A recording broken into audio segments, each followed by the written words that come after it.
بسم الله والصلاة والسلام على رسول الله وعلى آله وأصحابه ومن سال على طريقته إلى يوم الدين.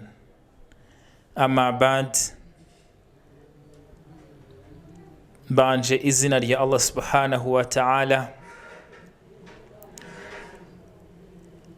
nshaka umugisha kuri Allah subhanahu wa ta'ala, nabanza izina ry'Imana kandi kuko nta kindi umuntu akwiriye gushyira imbere y'ibikorwa bye n'amagambo ye arenze Imana. Imana iyo ushyize imbere y'ibikorwa byawe, imbere y'ijambo ryawe, ukaba ariyo ubanza nta gushidikanya, amagambo yawe n'ibikorwa byawe bigira umugisha. Ni muri urwo rwego rero mbanje izina rya Allah muri iri somo tugiye kwiga, isomo rya tawhid. Nasabira intumwa yacu Muhammad sallallahu alayhi wa sallam amahoro n'umugisha amubeho we n'abo mu rugo rwe n'abazakurikira inzira ye n'abayikurikiye mu basangirangendo n'abazayikurikira mu bemeramana uzageza ku munsi w'imperuka. Bagaragu b'Uwiteka, uyu munsi dukomeje igitabo kitabu tawhid, aricyo gitabo cya Sheikh Muhammad ibn Abdul Wahhab. Iki gice tugezeho cyigisha ko mu bikorwa bya shiriki harimo ugushakira ubufasha kundi muntu cyangwa se ikindi kintu kitari Imana, cyangwa gusaba ikindi kintu kitariyo, ko ayo masengesho aba ari amasengesho yo kubangikanya Imana. Ni ukuvuga ngo mina shirikil akbar, muri shiriki nkuru ikura umuntu mu Isilamu ikakuvana muri milati al-Islam, harimo an yastaghitha bغير الله, harimo gusaba ubufasha cyangwa se harimo gushaka ubufasha ku kindi kintu kitari Allah subhanahu wa ta'ala. Au yad'u غيره, cyangwa se usaba ubufasha cyangwa se usenga kuba yasenga ikindi kintu kitari Allah. Ibyo ni mu bikorwa bya shiriki nkuru. Iki kikaba ari kimwe mu bintu bikura umuntu ugize ukwemera nk'uku kujyanye no gusaba ubufasha ikindi kitari Imana, ko ari kimwe mu bintu bikura mu dini ya Isilamu umuntu ufite bene iyo myemerere. Qabla hadha dars, mbere y'iri somo hari babu yatambutse twabonye, ariyo babu ivuga ko mina shiriki an yanzura al-insanu بغير الله، أي أنه من العبادة. isomo ryatambutse twabonye yuko kugira inaziri ukayigira ikindi kintu kitari Allah, ibyo nabyo ari bimwe mu bikorwa bya shiriki. Nanone twabonye ko gutanga igitambo, adhabuhu lighayirillah, gutanga igitambo ku kintu kitari Allah, nabyo twabonye ko ari shiriki. None iri somo tugezeho riravuga ngo gusaba ubufasha ikindi kintu kitari Allah subhanahu wa ta'ala, ibi nabyo ni mu bikorwa bya shiriki nkuru bikura umuntu ufite imyemerere nk'iyo ngiyo mu dini.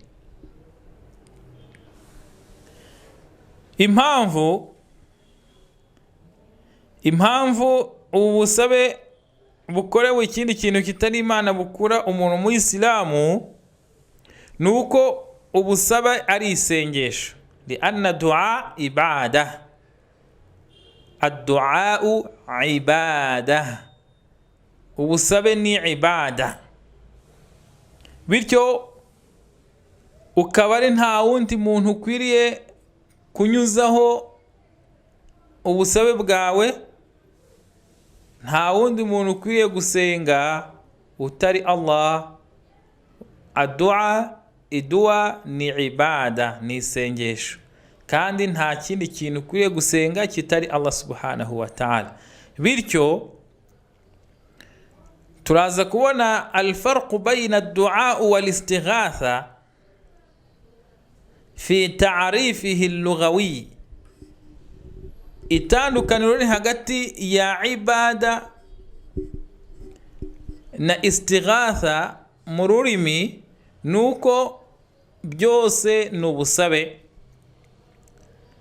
Ibada ad-du'a wal istighath kilahuma ibada. Gusoma idua, gusaba ubusabe no kugira istighatha, gusaba ugufasha ugutabara, ibyo byose ni ibada, byombi ni ibada. Aho niho bihuriye. Ariko aina huma yaftariqan, bitandukanira hehe istighatha na du'a? Ad-du'a ni amun, idua ni izina rusange. Idua umuntu ayisaba ari mu byago cyangwa se ari mu munezero, ari mu bihe byiza, ari mu bihe bisanzwe, ari no mu bihe by'amaga, bihe bikomeye.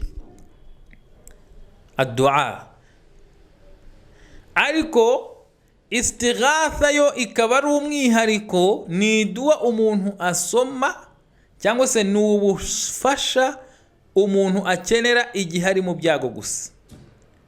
Fayakunu al-istighath khas fi shada'id. Bityo al-istighath ni dua ikoreshwa mu bihe bikomeye, naho ad-du'a rikaba ari izina rikusanyije ibyo byose. Min ad-du'a ma huwa istighath, mu dua hinjiramwo istighatha. Wa min ad-du'a dakhilu aidan al-isti'ana, nanone mu madua harimo gusaba al-isti'ana, gusaba uwagushyigikira. Wa minha talabu al-aun, hakabamo nanone wa min ad-du'a, nanone mu dua harimo al-istinsar, gusaba itabaro, gusaba gutabara. Wa min ad-du'a al-isti'adha, nanone mu madua hazamo al-isti'adha, nka kwa kundi tuvuga a'udhu billahi minash shaitani rajim mbere yuko dusoma Qur'an. Fanasta'idhu billahi minash shaitani rajim, tugasaba Allah subhanahu wa ta'ala kuturinda satani w'ikivumwe. Kullu hadhihi ibada, ibyo byose ni ibada. Wa kullu hadhihi du'a, ibyo byose kandi ni dua. Lakin yakhtarifu bayna ad-du'a wal istighatha min jihati al-khusus wal umum. Nukuvuga ngo itandukaniro rya istighatha na du'a byose ni byombi ni ibada, ariko bigatandukanira, kimwe ni am, ikindi ni khas. Ni nkuko wavuga ngo umuntu wese uri umuntu wese uri i Kigali ntabwo ari muri Kimironko, ariko umuntu wese uri muri Kimironko ari muri Kigali. Bivuze ngo Kigali ni Kigali ni nini, ariko Kimironko ni ahantu hari specific hihariye. Aha mbivuze gutya nshaka kumvikanisha yuko uri Kigali wese ntabwo ari muri Kimironko, ariko uri muri Kimironko wese ari muri Kigali. Bivuga ngo ugira istighatha, ukoresha istighatha wese aba ari gusoma idua, ariko usoma idua wese ntabwo ari muri istighatha, ntabwo ari gukora istighatha. Aha byumvikane ko usaba ubufasha wese aba ari gusaba, ariko usaba wese ntabwo aba ari gusaba ubufasha. Byumvikanye abayisilamu? Aha ni filozofi ivuga ngo usenga wese ntabwo aba ari gusaba ubufasha, ariko usaba ubufasha wese aba ari gusenga. Hanyuma reka turebe iyi aya iboneka muri suratul mu'minun, ni sura ya 23 aya y'ijana 17. بعد أعوذ بالله من الشيطان الرجيم بسم الله الرحمن الرحيم ومن يدع مع الله إلها آخر لا برهان له به فإنما حسابه عند ربه إنه لا يفلح الكافرون. صدق الله العظيم. nuzabangikanya Allah, waman yad'u ma'a Allahi ilahan akhara, nuzabangikanya Allah n'ikindi kintu adafite gihamya. waman yad'u ma'a Allahi ilahan akhara, nuzabangikanya Allah subhanahu wa ta'ala n'ikindi kintu adafite gihamya, rwose mu by'ukuri ibarura rye rizakorwa na Nyagasani we. innahu la yuflihul kafirun, kandi mu by'ukuri abahakanyi ntibazatsinda. Iyi ni Qur'an sura ya 23 aya 117. Witegereje neza urabona ko Allah mu gusoza uyu murongo yisaba mubangikanyije n'ikindi kintu kitari we ko arabahakanye. innahu la yuflihul kafirun, aravuga ati mu by'ukuri ntabwo abahakanyi bazatsinda. Icyambere, tasmiyatu man yushrik billahi bilkufri, kwita ubangikanyije Imana ko ari umuhakanyi. Iki ni kimwe kigaragara muri iyi aya y'ijana 17 muri suratul mu'minun, isura ya 23 nk'uko twabivuze. Icyambere, ithbat al-mushriku billahi bilkufri, harimo gushimangira kubangikanyije Imana abavuye mu dini. Al-kufri maanahu guhakana bivuga iki?